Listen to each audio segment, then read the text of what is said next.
तब्बल 350 एकर परिसरात शिव महापुराण कथेचे आयोजन नांदेड जिल्ह्यातील भोकर तालुक्यात करण्यात आले असून महाराष्ट्रात पहिल्यांदाच वृंदावन धामचे स्वामी राजेंद्रदास देवाचार्यजी महाराज ही शिव महापुराण कथा सांगणार आहेत।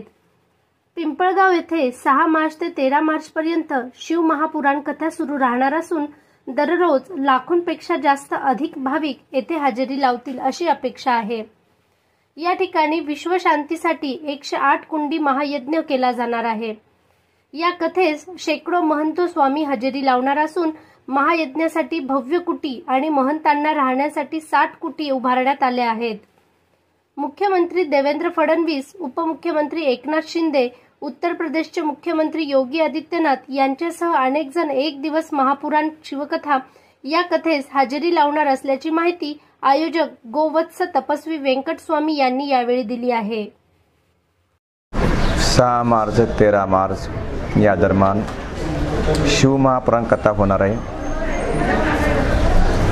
कथेचं स्थळाचं नाव पिंपळगाव, तालुका हदगाव, जिल्हा नांदेड येथे शिव महापुराण कथा होणार आहे। कथाकार महाराज आहेत श्री श्री 1008 राजेंद्रदास महाराजजी मलकपीठाधीश्वर देवाचार्यजी वृंदावन। या महापुरुषाच्या मुखातून शिव महापुराण कथा होणार आहे आणि या कथेसाठी अनेक साधू संत या परिसरात या कार्यक्रमात येणार आहेत। त्यासोबत विश्व शांती 108 कुंडी दत्तयज्ञ यज्ञ होणार आहे। या कथेचा सर्वांनी लाभ घ्यावा आणि या कार्यक्रमामध्ये सहभाग घेऊन आपण आपलं जीवन कृतांत करून घ्यावं।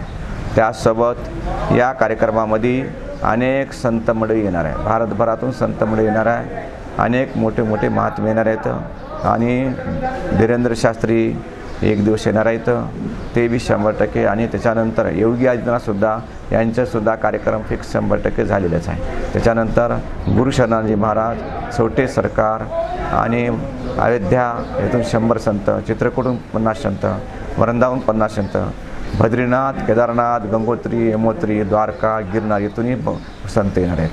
त्यासोबत राजकीय मंडळीसुद्धा मोठ्या प्रमाणात येणार आहेत। उपमुख्यमंत्री, मुख्यमंत्री हे सुद्धा येणार आहेत। अनेक भारतातील राज्यमंत्रीसुद्धा मोठ्या प्रमाणात येणार आहेत।